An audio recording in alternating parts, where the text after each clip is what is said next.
Jacob partió de Beerseba y se encaminó hacia Harán. Cuando llegó a cierto lugar, se detuvo para pasar la noche porque ya estaba anocheciendo. Tomó una piedra, la usó como almohada y se acostó a dormir en ese lugar. Allí soñó que había una escalinata apoyada en la tierra y cuyo extremo superior llegaba hasta el cielo. Por ellas subían y bajaban los ángeles de Dios. En el sueño el Señor estaba de pie junto a él y le decía: Yo soy el Señor, el Dios de tu abuelo Abraham y de tu padre Isaac. A ti y a tu descendencia os daré la tierra sobre la que estás acostado. Tu descendencia será tan numerosa como el polvo de la tierra. Te extenderás de norte a sur y de oriente a occidente, y todas las familias de la tierra serán bendecidas por medio de ti y de tu descendencia. Yo estoy contigo, te protegeré por donde quiera que vaya, y te traeré de vuelta a esta tierra. No te abandonaré hasta cumplir con todo lo que te he prometido. Al despertar Jacob de su sueño pensó: en realidad el Señor está en este lugar y yo no me había dado cuenta. Y con mucho temor añadió: qué asombroso es este lugar. Es nada menos que la casa de Dios, es la puerta del cielo. A la mañana siguiente Jacob se levantó temprano, tomó la piedra que había usado como almohada, la erigió como una estela y derramó aceite sobre ella. En aquel lugar había una ciudad que se llamaba Luz, pero Jacob le cambió el nombre y le puso Betel. Luego Jacob hizo esta promesa: si Dios me acompaña y me protege en este viaje que estoy haciendo, si me da alimento y ropa para vestirme, y si regreso sano y salvo a la casa de mi padre, entonces el Señor será mi Dios. Y esta piedra que yo erigí como pilar será la casa de Dios. Y de todo lo que Dios me dé, le daré la 10ª parte. Amén. Amén. Jacob, la realidad de un sueño. Ese es el tema que tenemos hoy, ¿no? La realidad de un sueño. En textos anteriores ya hemos sido presentados al patriarca Jacob y sabemos que tras el engaño urdido por su madre, teniendo por cómplice al mismo Jacob, él tuvo que huir a Padán Aram, tierra de su madre. Incluso al final, con el apoyo de su padre, el mismo que había sido engañado, por supuesto, ¿no?, para que no fuera asesinado por su propio hermano, que estaba enojado y furioso por no haber recibido la herencia y la bendición paterna como hijo primogénito que era. En este texto que hemos leído lo encontramos en plena huida para salvarse la vida, y tenemos el relato de una de las muchas historias conocidas de su vida, la historia del sueño de la escalinata con los ángeles que subían y bajaban desde el cielo. De alguna manera, este sueño sobrenatural acapara también nuestro propio imaginario religioso, y es común que nos quedemos con los ojos fijados en este sueño de la escalinata. Sin embargo, la historia que tenemos ante nosotros es muy rica de detalles y de significados, de los cuales podemos sacar importantes lecciones y aplicaciones a nuestras vidas. Intentemos, por tanto, conocer un poco mejor los detalles de este relato sobre la vida de nuestro querido amigo Jacob. Lo primero que me gustaría poner en relieve, versículos 10, 11 y 12, es que Jacob era un viajero solitario, que tuvo un sueño con Dios. Un viajero solitario y su sueño con Dios. La manera como empieza el versículo 10, si podéis observar en vuestras Biblias, dice: Jacob partió de Beerseba y se encaminó hacia Harán. Lo vemos absolutamente vinculado y sin ninguna transición al final del relato anterior y del consejo de su madre, Rebeca, de que huyera a la casa de sus parientes para salvarse la vida. Quería que fuera a la casa de su hermano, su tío Labán, para salvarse la vida.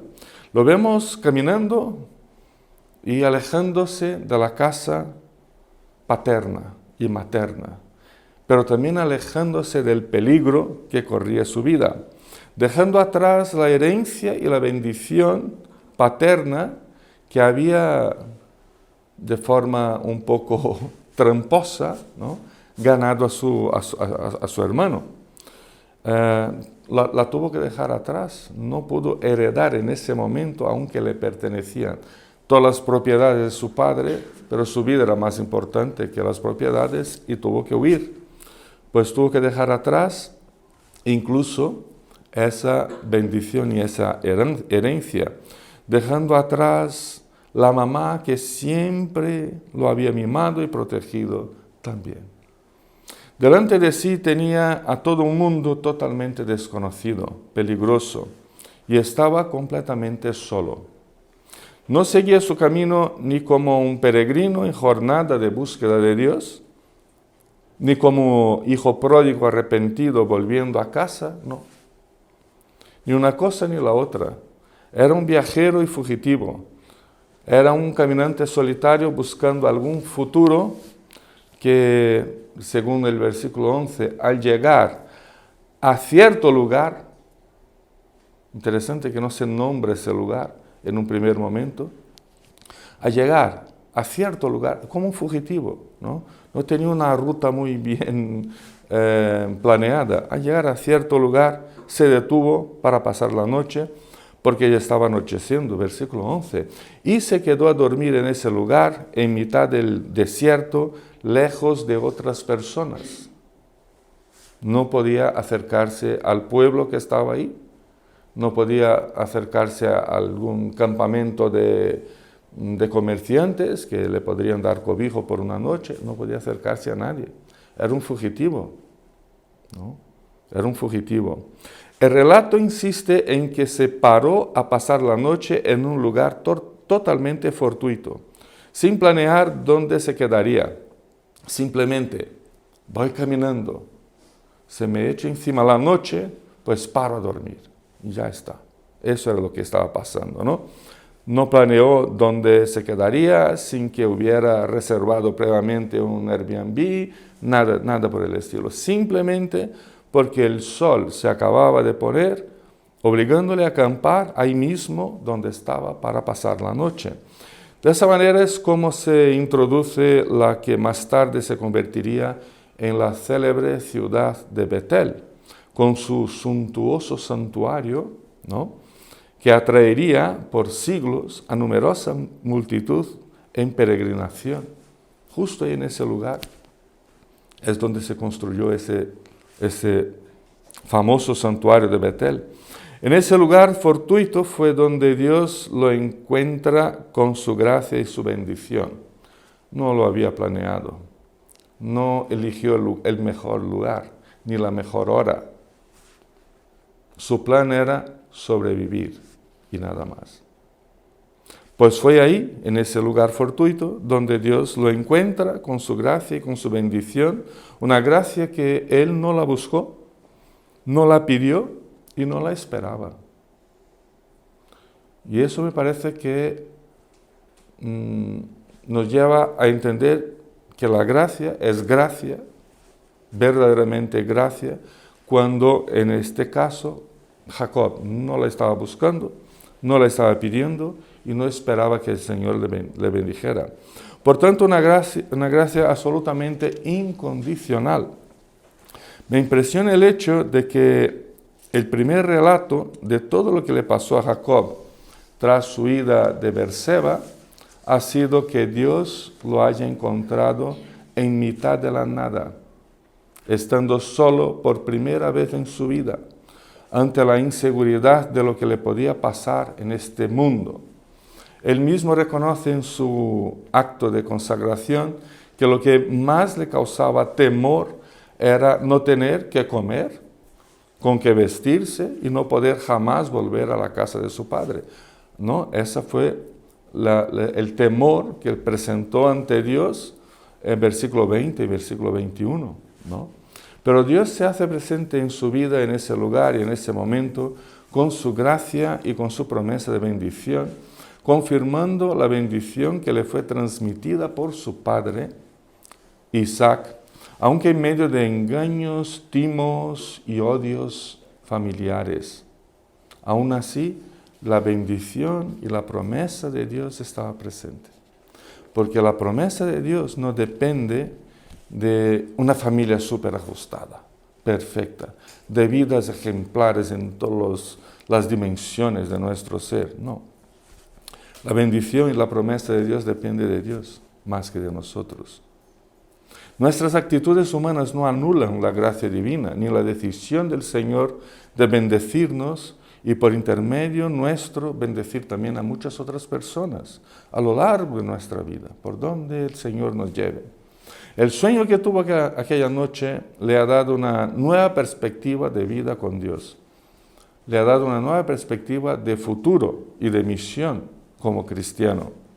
Mucho aún debería cambiar su vida, muchísimas cosas debería pasar hasta que su vida fuera un poco mejor que la que tenía hasta entonces, ¿no?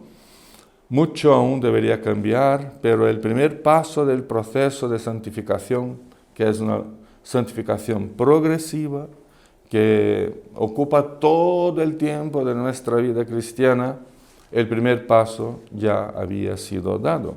Con nosotros no es para nada distinto, independientemente de quiénes somos y de lo que hemos hecho o dejado de hacer. Si estamos en manos de Dios, el camino de la gracia, el camino de la bendición y la promesa del Señor siempre es un camino abierto ante nosotros, ante nuestros ojos, para nosotros, para nuestros hijos, para nuestros nietos, siempre. Entonces, en primer lugar, tenemos aquí a un señor que era un viajante solitario y su sueño con Dios. Pero podemos seguir versículos 13, 14 y 15 y vemos que también el texto nos habla de algo que ya desde Abraham lo venimos repitiendo, ¿no? Abraham, luego con Isaac y ahora con Jacob, que es la renovación de la alianza de Dios. El sueño que tuvo de parte del Señor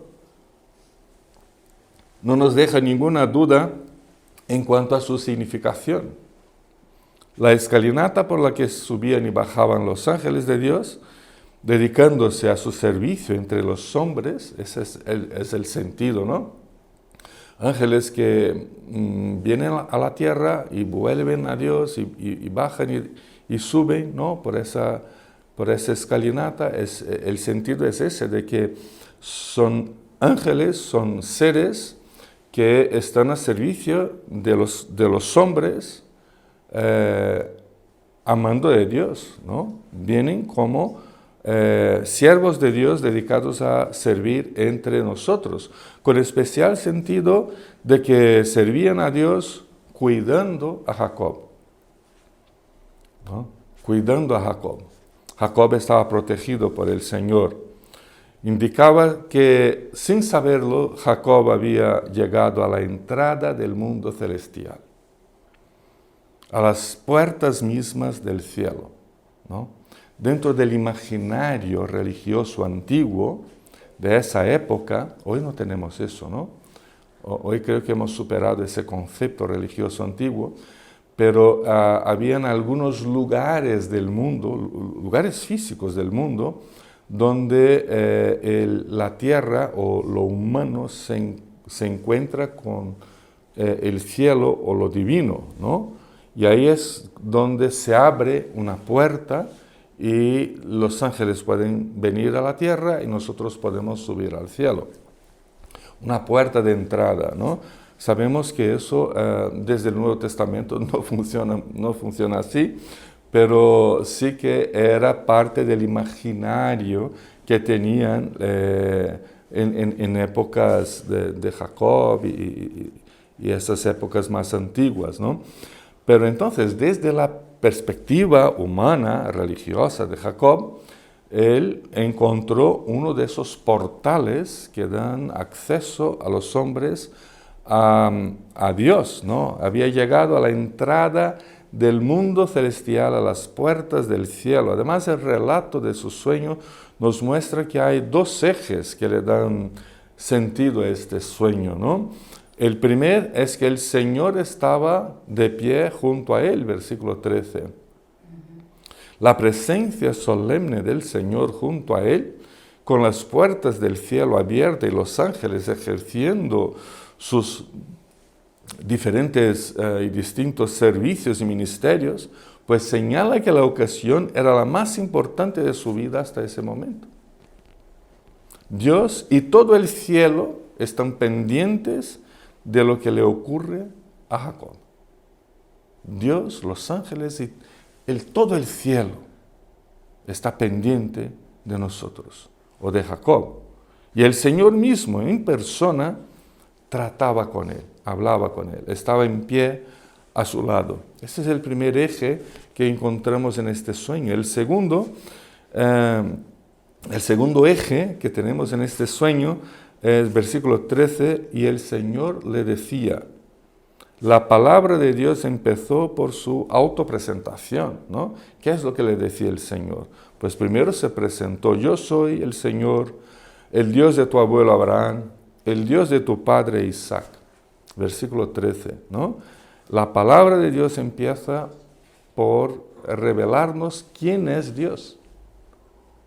Porque si leemos esta palabra de Dios, que para nosotros hoy es la Biblia, y no nos preocupamos en dar con la persona de Dios, encontrar a Dios ahí, pues es una lectura, es una meditación que ya empieza por mal camino. Ya no le cabía ninguna duda de con quién trataba, ¿no? Además, en su presentación Dios vincula a Jacob a su padre, Isaac, a su abuelo, Abraham, lo que le sirve de introducción para la transmisión de la promesa de bendición. Ahora, una promesa dada directa y personalmente por el mismo Dios, sin las trampas y los timos y los engaños de antes. Antes él tuvo acceso a esas promesas porque atajó el camino creando engaños, mintiendo junto a su madre y a muchos de su clan para engañar a su propio padre. Ahora no. Ahora el mismísimo Señor Todopoderoso, que era superior a Abraham, su abuelo, superior a su padre Isaac y superior a él mismo, le da esa promesa. La palabra del Señor, por tanto, está por encima de nuestros pecados y de nuestros intereses. Cristo nos guía por el poder de su palabra, la Biblia. Lo interesante es que la forma, el contenido y la ocasión en que la promesa le ha sido dada, bueno, no solo a Jacob, también a Abraham y a Isaac, varía muy poco, ¿no? Varía muy poco. Por supuesto, estas variaciones tienen que ver con los diferentes contextos de vida que había entre ellos. Como en la parte final del versículo 15, que la promesa divina incluye protección a Jacob, si lo podéis ver, ¿no? Incluye protección a Jacob como el que emigra, como el que corre peligros, y le promete un feliz regreso a su tierra. Sin embargo, hay elementos que no cambian, ¿no? En la promesa dada a Abraham, a Isaac y ahora a Jacob, hay elementos que no cambian, como por ejemplo la dádiva de la tierra por posesión a su descendencia. La promesa de que una descendencia numerosa y quizás lo más importante, que esa descendencia será de bendición a todas las demás familias de la tierra, o sea, el vínculo redentor con la obra de Cristo, esperada aún para un futuro lejano, es lo que torna la promesa la misma para los tres patriarcas, para Abraham, para Isaac y para Jacob. Por lo tanto, el discurso de Dios, al transmitirle la promesa, abarca los contenidos comunes, de la bendición patriarcal. Y de esa manera se transmite a la siguiente generación la bendición divina, que lleve en su interior la vocación, la misión de bendecir a todos los demás pueblos del mundo. La promesa de Dios nunca es únicamente para mi felicidad, siempre es para mí y por mí, por medio de nosotros, ¿no? Hacia otras personas, ¿no? Una bendición divina que lleve en su interior esta misión de bendecir a todos los demás pueblos del mundo. Se trata de una bendición con profunda densidad misionera, que llevó a Jacob, más tarde a Israel, y hoy a nosotros, la Iglesia, que somos el Israel de Dios hoy, nos llevó a todos a reflexionar seriamente acerca del compromiso, del servicio derivados de la invasión de la gracia de Cristo en nuestras vidas. Número 3, la profusión de los nombres divinos. Eso es impresionante. Voy a citar aquí una lista de versículos en este texto, ¿no? Como el 13, el 16, el 17, 19, 20, 21 y 22, donde hay una profusión de nombres de Dios, ¿no? Ese es otro aspecto muy importante en el sueño que se hizo realidad en la vida de Jacob, es la cantidad de nombres divinos o de referencias a Dios en su relato. Si no, veamos, versículo 13 tenemos 2 veces el nombre Señor, Yahvé. Una vez el nombre Dios. Versículo 16, el nombre Señor. En el 17, el nombre Dios y cielo. En el 19 tenemos el nombre Dios derivado de Betel, Bet-El. El, en hebreo, significa Dios, ¿no? El, Betel, o sea, la casa de Dios, ¿no? Versículo 20, otra vez nos encontramos con el nombre Dios. Versículo 21, tenemos ambos, Señor y Dios. Versículo 22, el nombre Dios ocurre 2 veces. Puede que para muchos esta insistencia en Dios no sea de interés o nos pasamos por alto eso. Sin embargo, es justo por esa insistencia que debemos preguntarnos por su importancia, pues el relato no ha sido escrito de esa forma con tantas referencias y nombres de Dios por acaso.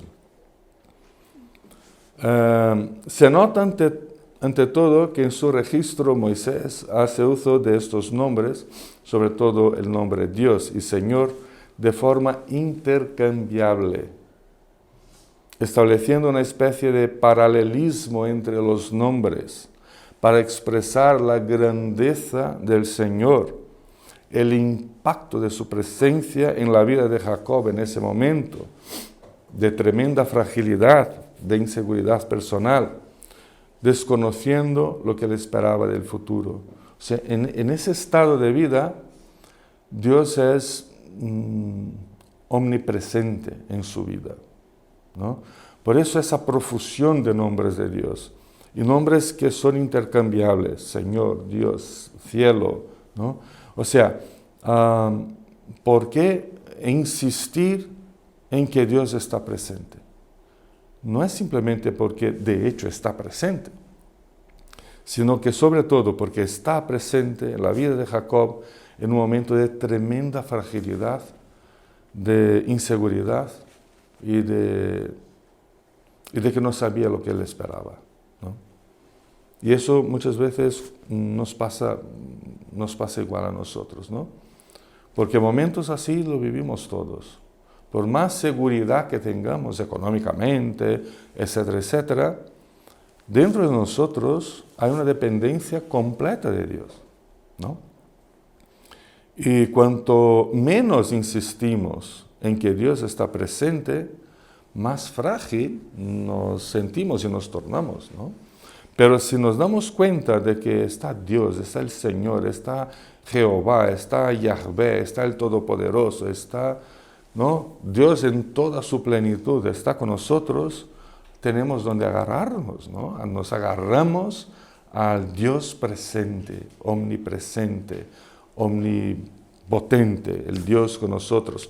Además, los nombres de Dios se mencionan en el contexto del cielo abierto, ¿no? La escalinata esta que une la tierra al cielo, la puerta del cielo, ¿no? De los ángeles que suben y bajan del cielo para realizar sus ministerios y servicios entre el pueblo de Dios. Tan intensa ha sido la presencia de Dios en la vida de Jacob por medio de este sueño, que su reacción inmediata fue la de construir un altar, consagrarlo a la adoración de Dios y darle el nombre de Betel. O sea, Betel significa casa de Dios, ahí al lugar donde estaba, ¿no? Que para él era un rincón más o menos protegido en mitad del desierto donde podía pasar la noche. Pero no era únicamente eso. No era simplemente la seguridad de nuestra habitación cuando nos recogemos y cuando no. Y no, es más, es la casa de Dios. Donde plantamos nuestros pies, ahí está Dios. Y esa es la casa de Dios. Ahí nos encontramos con Dios. Por el uso frecuente e insistente de algunos de los nombres divinos, la narrativa nos da la perspectiva de la presencia actuante y no pasiva, la presencia actuante, activa de Dios en la vida de Jacob. Dios, el Señor, estaba con él, se importaba de él, lo estaba bendiciendo, le estaba dando la promesa patriarcal. No se trataba de uno de los dioses de los pueblos vecinos, que había muchos entonces, ¿no? Bueno, hoy también siguen habiendo muchos, ¿no? Pero se trataba del Dios de su padre, del Dios de su abuelo. Se trataba, por tanto, de su propio Dios. Jacob era un hombre muy lleno de sí mismo, muy lleno de recursos y timos, lleno de astucia, de sagacidad, una astucia que se expresaba por sus planes. Y únicamente el Dios Todopoderoso podría frenarle y mudar su perspectiva de vida. Con nosotros no es nada diferente, ¿no? Dios tenía un gran plan para su siervo, y cuando se durmió y se calmó, y ya no tenía cómo estar ahí engendrando timos, planes, engaños de cómo voy a hacer para volver y qué voy a hacer con mi hermano, cuando estaba, digamos, en un estado neutral, dormido, el Señor le abrió los cielos, le habló, lo bendijo y le reveló su plan para su vida. No hace falta timos, no hace falta engaños, hace falta confiar. Yo tengo un plan para tu vida, ¿no? Número 4, versículos 16 y 17, podemos hablar de un primer cambio que se ve en la vida de Jacob, que es un temor reverente. Versículo 16 leemos: al despertarse Jacob de su sueño, pensó, en realidad el Señor está en este lugar y yo no me había dado cuenta. Y me pregunto, ¿cuántas veces yo no me di cuenta de que Dios estaba conmigo, ¿no? Se despertó y se puso a meditar en todo lo que el Señor le había dicho, todo lo que el Señor le había permitido ver en sueños. Su trabajo, ahora despierto, ¿no?, fue el trabajo de interpretar la palabra de Dios. Necesitaba comprender que era hijo de la promesa. Necesitaba comprender su lugar en la historia divina de salvación. Necesitaba asombrarse con la presencia de Dios. Necesitaba saber que la presencia de Dios con él era la puerta misma de entrada al cielo. Y él dice, pues hasta ahora no me había dado cuenta de que el Señor es todo eso. Necesitaba saberlo porque él mismo reconoce que, aún habiendo crecido en un hogar cristiano, aprendiendo los caminos del Señor, hasta entonces no se había dado cuenta de la realidad, de la grandeza, de la presencia y de la palabra de Dios en su propia vida. Se sintió asombrado por la presencia de Dios, por su voz que le hablaba y le bendecía, asombrado por estar en la casa de Dios y en la puerta del cielo. ¡Qué experiencia! ¿No? Y quizás yo me pregunte o piense, me gustaría tener una experiencia como la de Jacob. ¿Y quién dice que no la tuve? ¿Quién puede decir que no tenemos esa clase de experiencia?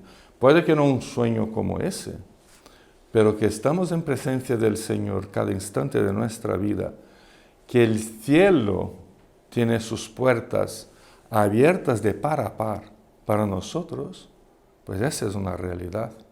Si creemos en Cristo, esa es la realidad, ¿no?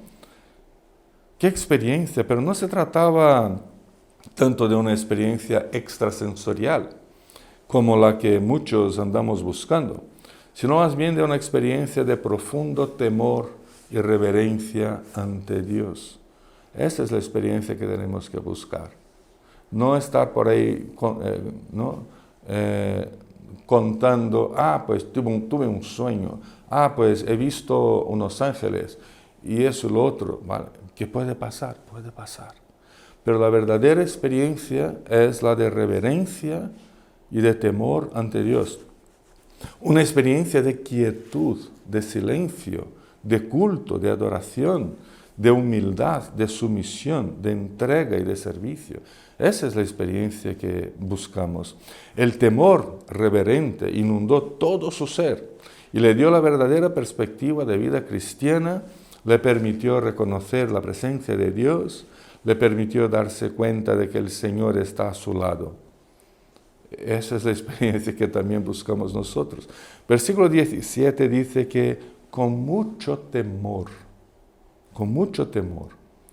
lo que expresa que la profunda intensidad de los nombres divinos señalando la intensa presencia de Dios está abierta a Él y produce inevitablemente una tremenda experiencia de temor y de reverencia a Dios.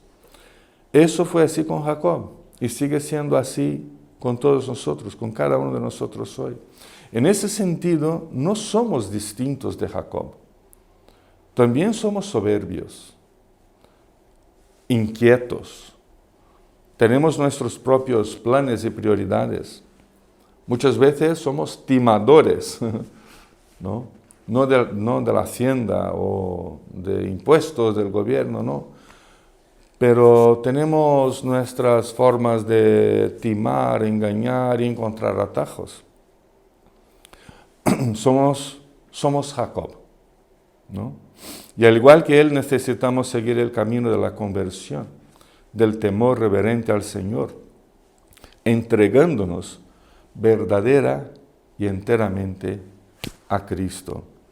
Número 5, la parte final, versículos 18 a 22. Quería hablaros un poquito del santuario de Betel, que es bendición a toda la humanidad.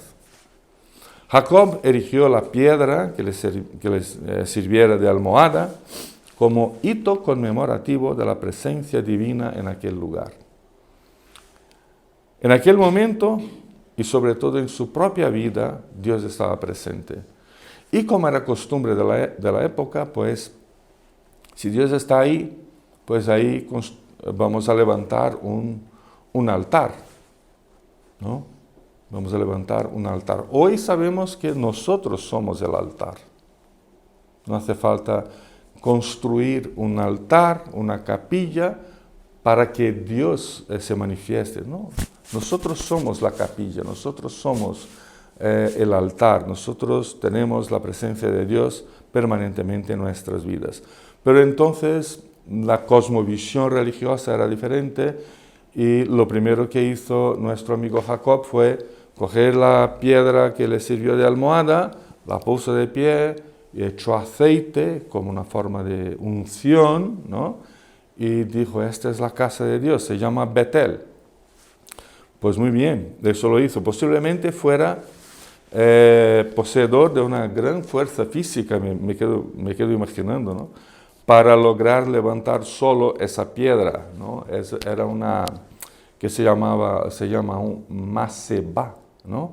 En hebreo, que eran rocas conocidas por todo el oriente, por toda la zona, rocas grandes que algunas llegaban a alcanzar 2 metros de alto. Imagínate una roca de 2 metros para que una persona sola la levante, ¿no?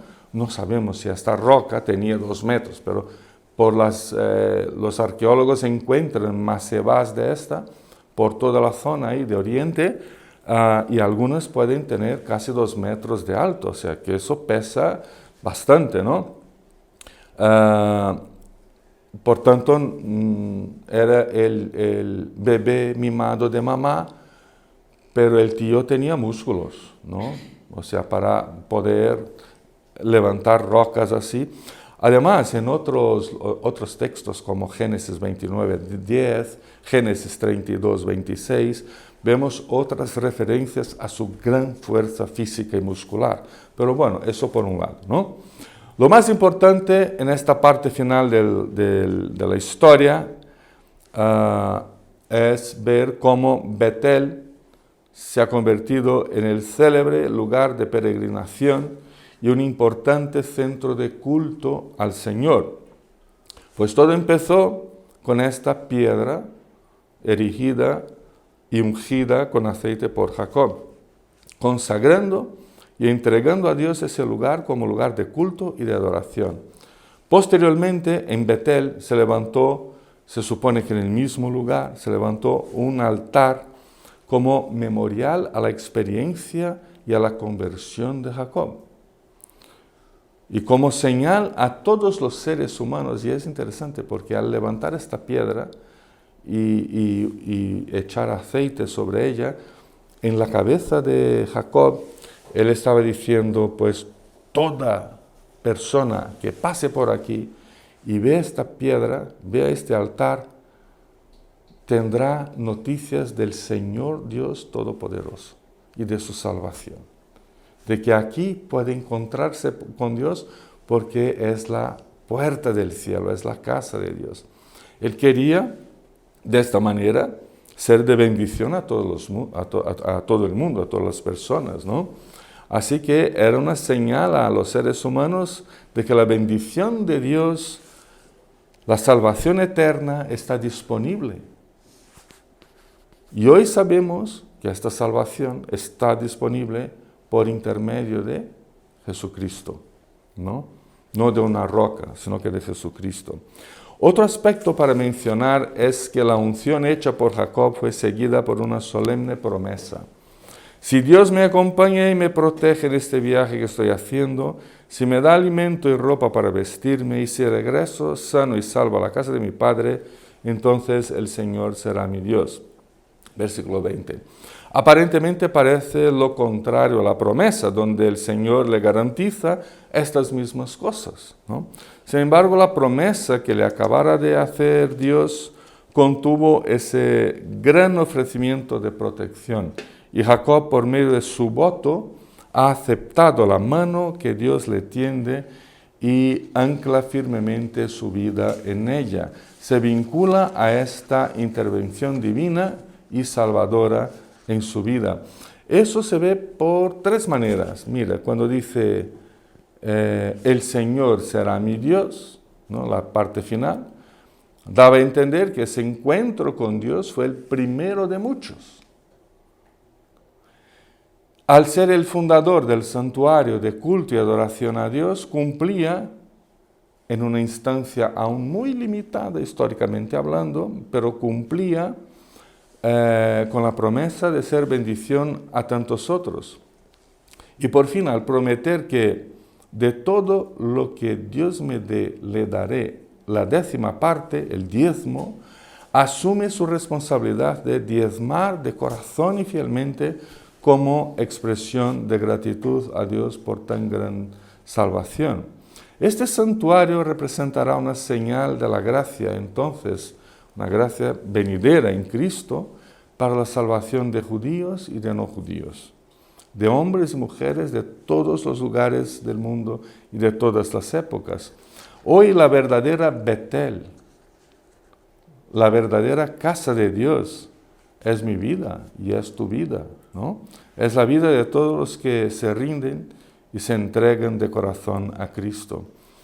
Este es el momento de la gracia de Cristo, creo, cuando le podemos entregar nuestras vidas sin reservas, siendo quienes somos y habiendo vivido lo que sea. Empezamos a conocer un poco más a nuestro querido hermano Jacob.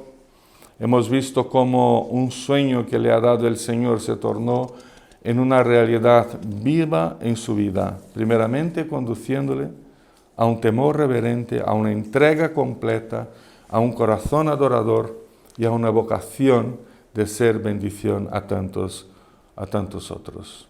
Sigamos esa misma senda de Jacob. Que Dios nos bendiga. Amén.